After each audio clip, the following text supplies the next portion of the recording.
Yeah, I'm sorry, I'm back. 186, yes. 186 I have to put on here. Put in here.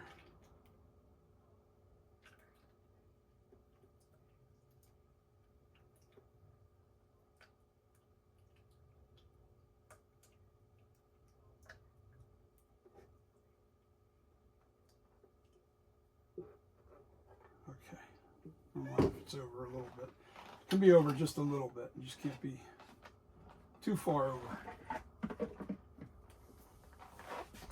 All right, so that's one. All right, now here's what it is, because I didn't clarify myself. And I started a video that I had to jump off. So I'm going to delete that part and I'm going to start over from this point. Okay, so this is all I have left on the base here. So I'm only going to mix up 300 grams instead of 4. So it's 300 grams of this and 186 grams of that. So it's 3 times 62 is 186. And then I'm going to mix this together and then finish off this base. And then we got to let this cure for probably a couple of hours. And then I'll pull all this flashing off. And then we'll put it on the other side.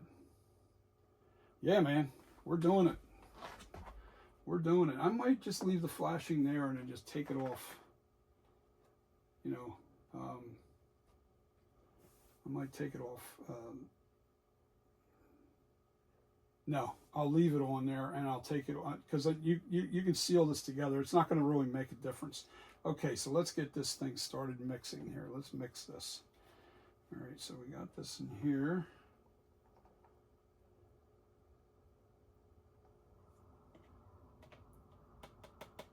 And this is, I forget what part this is, part 3 or something. I don't know where I'm at with this. So,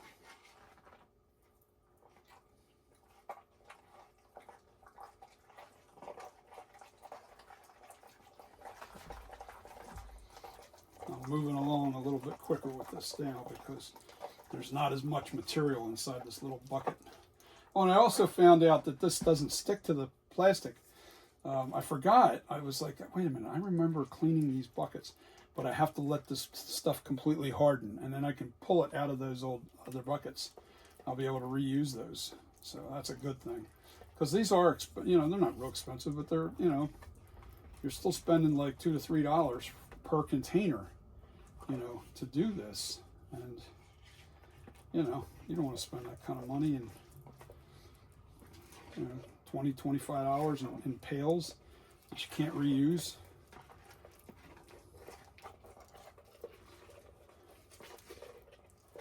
Make sure you scrape the sides real good, like I'm doing here. And make sure you get that bottom good. Okay, we're ready to finish this bad boy. And I got cleanup to do. And we wait till tomorrow. Well, I'm not going to wait till tomorrow. I'll probably wait till later on this afternoon to do the other half. The other half, all I'm doing to the other half is just putting the resin on and leaving this and just having the flashing in place. And it's so thin, the flashing, that when I go to put these two walls together, you're not going to notice a difference with this. Yeah, I can leave the flashing on and then just this way, this will come apart real easy. Okay, so let's get this thing going here. It's well mixed. I put the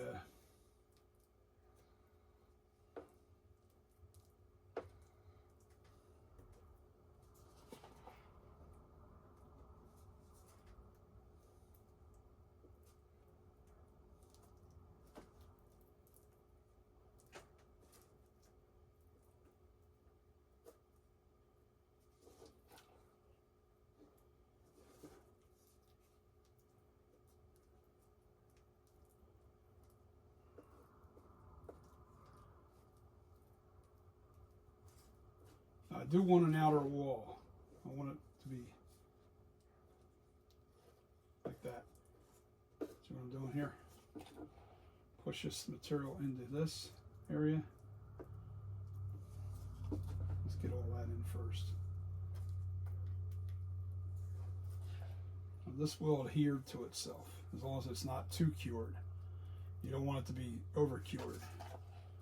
If it sits for like a day or 24 hours, this stuff's probably not going to stick to itself. You know,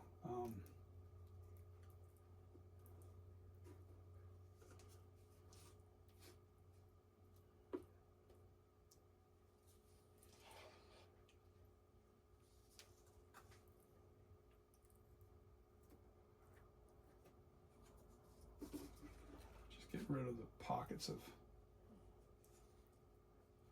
weakness. Like anytime you see a pocket where it might be, you know,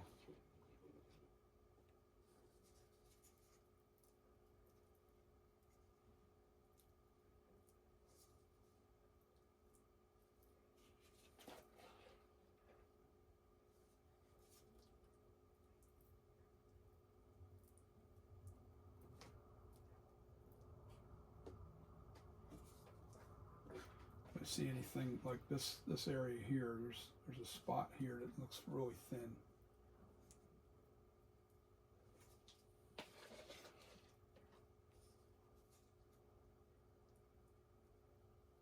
He's a little thickening there. Now what I do is I usually drive bolts through this. I'll drill holes right into this on each side and put wing nuts in.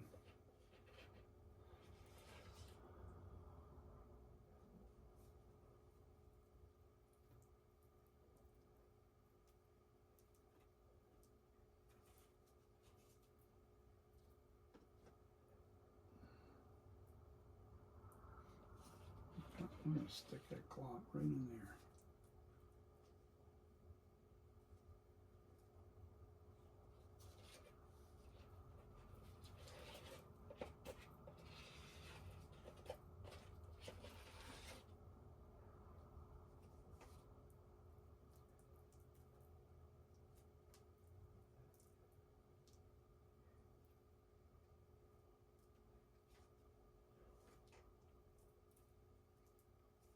Needs to be thicker right there.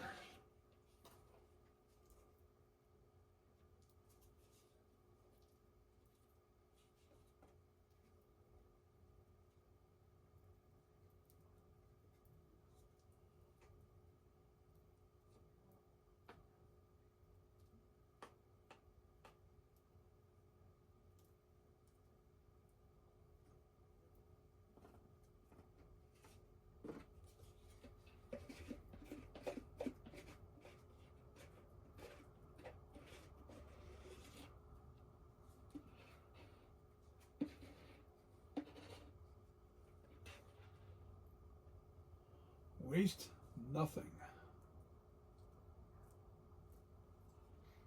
Now that's you know, that's the final process. I don't know that I'm going to do the other side for you and put it on film because it's not necessary. It's the same thing on the other side.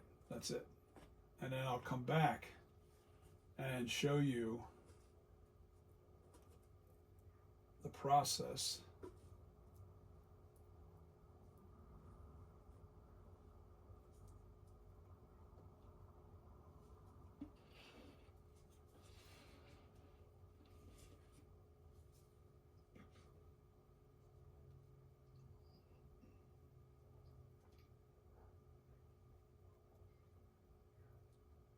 Come on.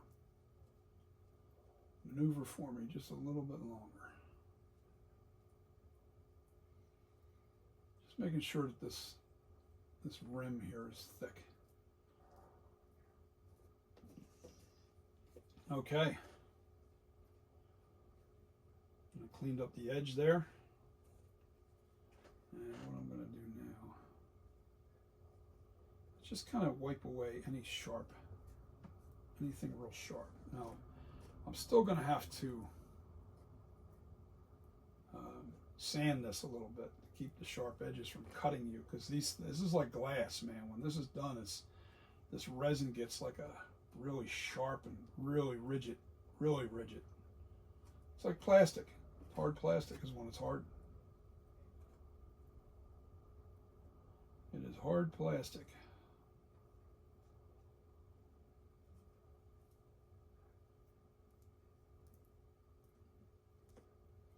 Tough stuff though, man.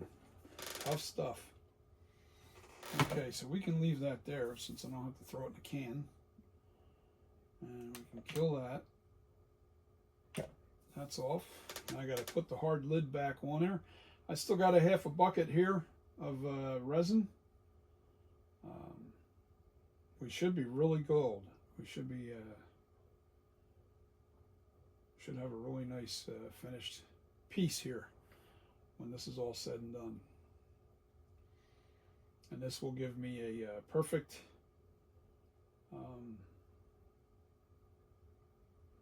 perfect hard cast to hard shell. The hard shell, and why you have these things, all right, you see how like this plugs out here? Well, this stuff will not stick to the silicone once this is hardened, all right? And that plug is tapered. It's tapered inward like this. It's tapered in. So it locks. Now you just push that plug through there, through this hole that I created for this resin mold. And that'll keep the head so it doesn't come away from the walls. Yeah, that's really kicking. You can feel the heat. So, so what that does is it pulls it so this doesn't collapse when you're filling it with silicone or whatever you're putting resin. You can put resin in there. You can put stone in there. You can put anything in silicone just about, except for silicone. But you can make, I can make clay copies of this. I can make, you know, multiple clay heads, just slush casting melted clay, monster clay into this and really making perfect replicas. And I mean perfect. But the secret when you're doing clay is you want to take a heat gun and heat the inside of the silicone mold first, because if you don't and you put hot clay into silicone that's cold, it creates bubbles on the clay itself. You'll see little pockets of bubbles everywhere, and I was like, it was driving me crazy. And I actually had to call a friend of mine that did a lot of clay pools from silicone, and I'm trying to remember who it was that I talked to. I can't remember who it was I talked to, and I'm sorry, forgive me if you remember who it is, because I think I have mentioned it before. But I reached out to him, and I basically talked to him about doing this, having problems with my, it might have been Stilt B Studios, it might have been Alan Hops, anyway. So anyway, hats off to Stilt B Studios, Alan Hops there in Texas. Love you, man.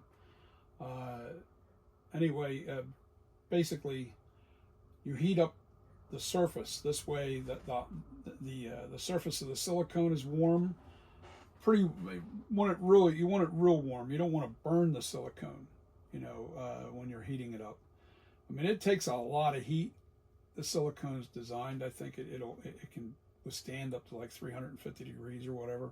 I don't think I would go that far, but I would just, you know, 200 degrees, and then when you pour that clay in there, you'll get no bubbles, no cracks, no forms, no nothing, no what they call freeze marks. A freeze mark is when you're slushing the clay inside, and wherever that clay goes up against it and then stops, and then you'll get a freeze line wherever it stopped, and then you'll slush over top of that, and you'll see all these little lines everywhere. Well, having the mold hot stops all that. No bubbles, no freeze lines, and you'll make nice clay pools from this this mold. And this is the process of making a silicone and hard shell made out of plasti paste. That's what it's called. Here you go. I'll just give you the title on that. It's called Plasti Paste 2. Remember 2, there is a 1, and that's the mixture's a little bit tougher to do. Plasti Paste 2, and you get it at Smooth On. At Smooth On, here's the bottom logo right here. Smooth On. Look them up online if you guys are really interested in doing stuff like this. Now, the stuff isn't cheap. You know, nothing's cheap when you're dealing with like specialty stuff like this. Very expensive. But look what you're getting. you're going to have a mold here that's going to produce forever, you know, for as long as I'm alive anyway. I'll be able to make master head clays from this. And okay, so I'll give you a rundown to what I plan on doing.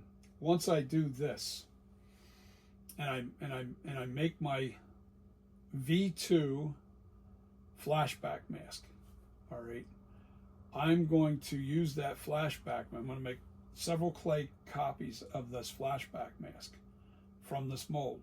And then what I plan on doing is aging the flashback, the V2 flashback mask to the 2018 to make it look like the 2018 mask. And I'm also going to do a kills and an ends from this sculpture, all right, a kills and ends, and I'm also going to do a concept ends.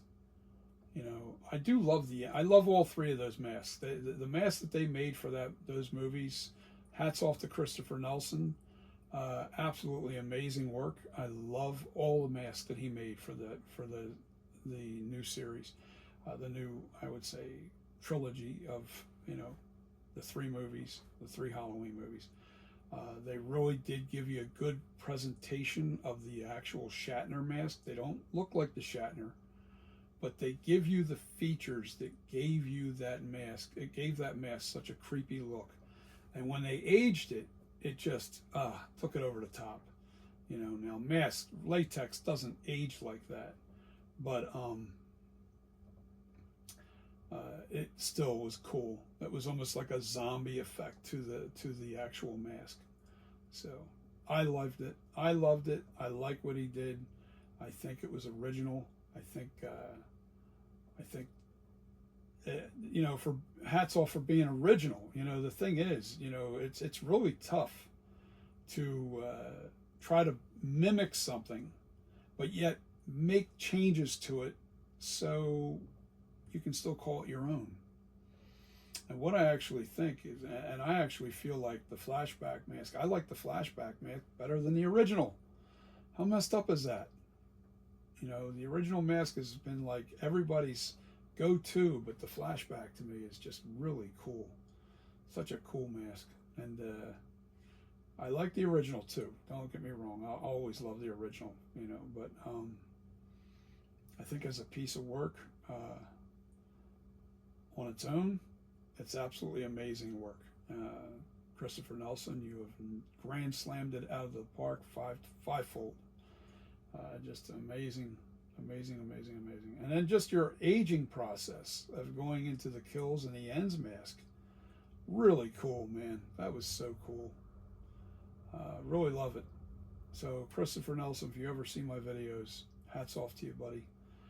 Let me get off of here, and I'll catch you guys on the next video. I'm going to do the other half on my own. You guys don't need to see that part. You really don't, because that's just replicating what I did on the other side. That's all I'm going to do. And then once it's done, then I'm going to pull them apart once it's hardened. I'm probably going to wait till tomorrow to pull it apart because I want to make sure that this is really cured. So once they're together, I'll come back and I'll show you the separation. I'll separate the two halves, and then we'll take the flashing out, and then we'll put this mold back together. And my plan is to, from that point, I'd like to pour up a clay head, but I'm probably going to have to make a separate video for that, or I might do that live. You know. All right, guys. Jabbered on enough, but this is how you make a silicone master copy for clay or resin heads. I can make a resin head. There's a resin head that I made over there. I'm going to make a resin copy of this. It's going to be one of the first things I do. A resin hard copy of my silicone master. And the reason why is because if I ever needed to make another silicone master, I can, because all I have to do is put silicone over top of the resin master, you know, that's foam filled. I have a foam filled resin master that's over there, and it's hard as a rock, but it's real strong, firm silicone, it's real firm, hard plastic. It's heat proof, the whole 9 yards. So all I have to do is silicone over top of that, and boom, I've got my copy. I've got another copy. Anyway, guys, I want to say thanks for tuning in and checking out my videos. If you're not a member, not a subscriber, subscribe. Please share the content. Let everybody know what we're doing here. And I'll see you on the next video.